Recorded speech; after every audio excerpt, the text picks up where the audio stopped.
पेशेवर काशीराम कहते थे, बहुजन समाज एक विशाल हाथी की तरह है। विशाल हाथी की ताकत की तरह ही बहुजन समाज आज एक सूत्र में बंधा हुआ है। दलित, हरिजन, जाटव, चमार, धोबी, ऐसे ही ना जाने कितने जातिगत शब्द आपने कितनी बार सुने होंगे। आपको शायद यह भी पता हो कि यह कब, कहां और किसके द्वारा प्रयोग किए गए। लेकिन इन सबसे अलग एक शब्द ऐसा भी है जो आज आप सभी की पहचान बन चुका है। पहचान बन चुके इस शब्द का नाम है बहुजन। आज मैं आपको बताऊंगा कि आप कैसे, कब और क्यों एक बहुजन बन गए। जय भीम। मेरा नाम है तरुण कुमार और आप देख रहे हैं द शूद्रा। द शूद्रा के द बहुजन शो में आपका बहुत बहुत स्वागत है।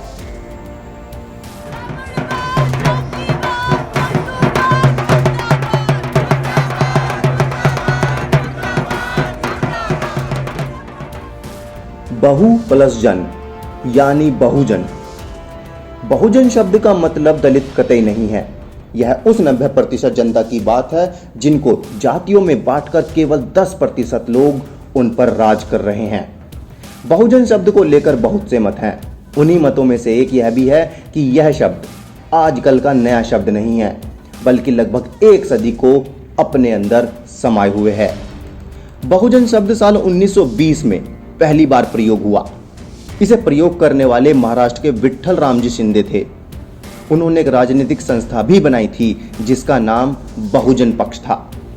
इतना ही नहीं, बहुजन शब्द को लेकर एक दावा यह भी है कि यह शब्द साल 1925 में सत्यशोधक दिनकर राव जमालकर द्वारा प्रकाशित पुस्तक देशाचे दुश्मन में भी प्रयोग किया गया था। बहुजन शब्द को लेकर कोई एक दावा नहीं है, इसके अनेक दावे देखने को मिलते हैं। ऐसा ही एक और दावा किया गया है कि बहुजन शब्द या बहुजन समाज का उपयोग साल 1928 में प्रकाशित एक आर्टिकल में किया गया था। यह आर्टिकल महात्मा ज्योतिबा राव फूले के जन्म दिवस पर समर्पित है।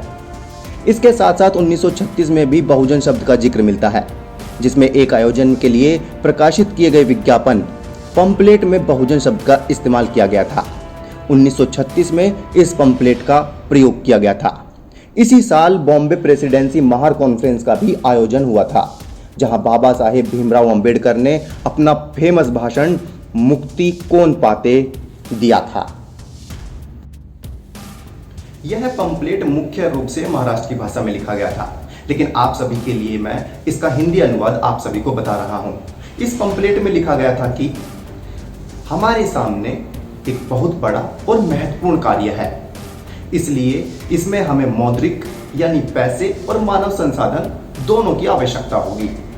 इसलिए हम अपने सभी महाराष्ट्र प्रांत और शहर के महार भाइयों और बहनों से निवेदन करते हैं कि आप सभी अपने आपसी मतभेद भुलाकर इस सम्मेलन में शामिल हों।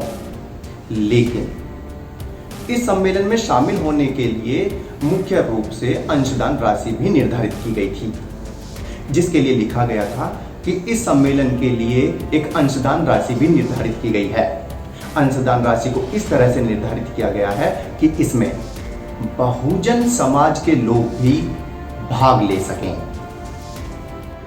इसके अलावा बहुजन शब्द का साहित्यिक महत्व भी है। कुछ लोग बहुजन साहित्य 600 ईसा पूर्व से प्रारंभ मानते हैं।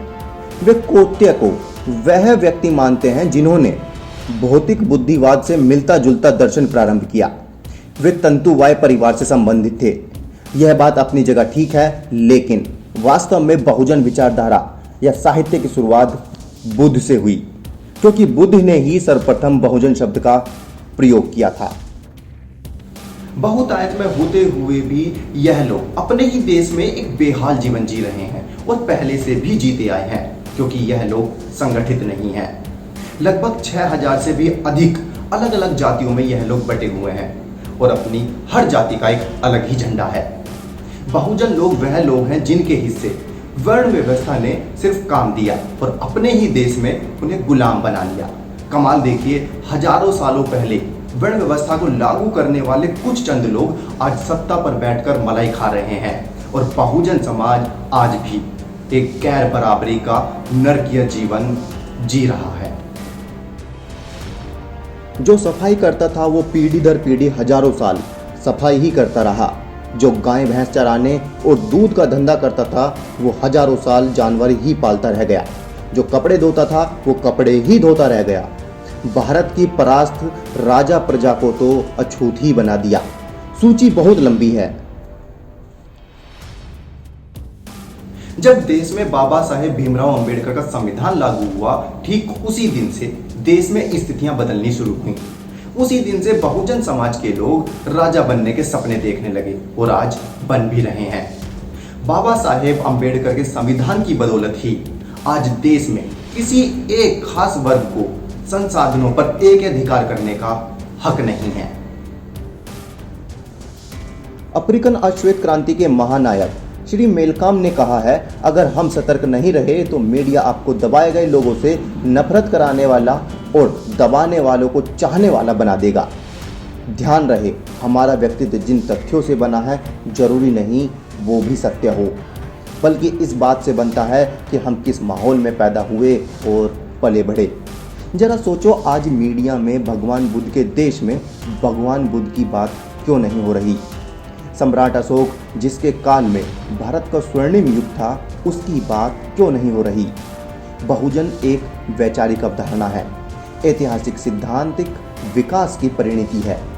फूले साहू बिरसा, बाबा साहेब, पेरियार, नारायण गुरु आदि के आंदोलन की उपज है। इस आंदोलन की स्वायत्तता, चेतना एवं उद्देश्य की प्रतिबद्धता ही किसी व्यक्ति को बहुजन बनाती है। हर वह व्यक्ति जो जातिवाद के ऐतिहासिक शिकार समूहों से आता है स्वतः ही बहुजन नहीं बन जाता। उसका वैचारिक, सामाजिक, सांस्कृतिक एवं संगठनिक रूप से जागृत, चेतनाशील एवं साहित्यिक बहुजन आंदोलन के सामूहिक उद्देश्य के लिए प्रतिबद्ध होना परम आवश्यक है। यह कोई जातीय पहचान नहीं, बल्कि इसमें अपनी मेहनत, लगन, योग्यता के साथ साथ सामाजिक युक्त प्रखर चेतना से प्राप्त किया गया परिणाम है। बहुजन चेतना बहुजन होने की पहली शर्त है। ऐतिहासिक बहुजन आंदोलनों में शिक्षित, प्रशिक्षित व्यक्ति ही बहुजन होने की योग्यता रखता है। किसी जाति विशेष में पैदा हुआ कोई भी व्यक्ति यूं ही बहुजन नहीं बन जाता। बहुजन और संख्यक का फर्क एक राजनीतिक नजरिए को सामने लाता है। बहुसंख्यक में जो संख्या जुड़ा है वह एक राजनीतिक नजरिए से जुड़ता है। संख्यक गणित की भाषा है और अंकों में सबसे ज्यादा होने के दावे को स्थापित करता है। संख्यक की ध्वनि एक भीड़ की ध्वनि से जुड़ती है।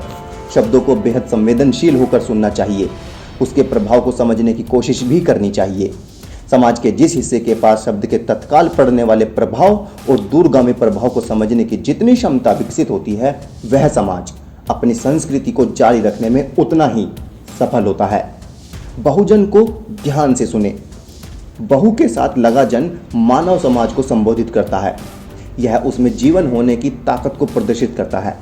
बहुजन भीड़ नहीं है। बहु और जन को अलग करके देखें तो यह ध्वनि सुनाई देती है कि समाज के लोगों के बीच बाहुल्य को स्थापित करने का इरादा इस शब्द में समाहित है। जन जो कि अपने श्रम और चेतना से संस्कृति निर्मित करता है, वे नैसर्गिक तौर पर बाहुल्य है और उनका समाज निरंतर विकसित करने पर जोर देता है। बहुजन राजनीतिक मंच पर भी एक बहुत बड़ी पहचान रखता है। बहुजन समाज पार्टी यह वही पार्टी है जो बहुजनों के लिए हर कदम पर सबसे पहले और सबसे आगे निडर रूप से खड़ी रहती है। बहुजन समाज पार्टी में बहुजन शब्द को इसलिए इस्तेमाल किया गया क्योंकि वह उन लोगों की सहायता करने के लिए हमेशा तत्पर है जिनको वाकई में कथित उच्च जातियों द्वारा या दबंगों द्वारा परेशान किया जाता है, उनका हक छीना जाता है जो उन्हें असल में मिलना चाहिए। तो आप भी अपने हक के लिए लगातार लड़ते रहिए, आगे बढ़ते रहिए और निरंतर प्रयास करते रहिए। यही है बहुजन शब्द की कहानी। यदि आप लोगों के पास भी ऐसी कोई ज्ञानवर्धक और सामाजिक प्रेरणा कहानियां हैं तो आप हमें निसंकोच नीचे दी जा रही आईडी पर हमें भेज सकते हैं। आप मुझे फॉलो करने के लिए मेरे ट्विटर अकाउंट पर फॉलो कर सकते हैं। यदि आपको यह वीडियो पसंद आया है तो इसे आप अपने दोस्तों और परिवार वालों के साथ शेयर करना ना भूलें। आप हमारे यूट्यूब चैनल को सब्सक्राइब करें, फेसबुक पेज को लाइक करें और ट्विटर और इंस्टाग्राम पर फॉलो करना ना भूलें। ऐसे ही ज्ञानवर्धक और मजेदार कहानियों के साथ मैं आपके सामने फिर जल्द हाजिर रहूंगा। जय भीम। साथियों, अम्बेडकरवादी पत्रकारिता करने वाले नेशनल बहुजन मीडिया को स्थापित करने में द शूद्रा की आर्थिक मदद करें। आप सीधे हमारे अकाउंट नंबर में मदद भेज सकते हैं। बेनिफिशियरी नेम है द शूद्रा, अकाउंट नंबर है 22233394689357। IFSC कोड है RATN0VAAPIS। ध्यान दीजिए, IFSC कोड में RATN के बाद 0 है, O नहीं। बैंक का नाम है RBL और ब्रांच है मुंबई। आप हमें 8595794224 पेटीएम पर UPI के जरिए भी अमाउंट ट्रांसफर कर सकते हैं। पेटीएम, गूगल पे और फोन पे के लिए हमारा एक ही नंबर है 8595794224। जय भीम, जय भारत।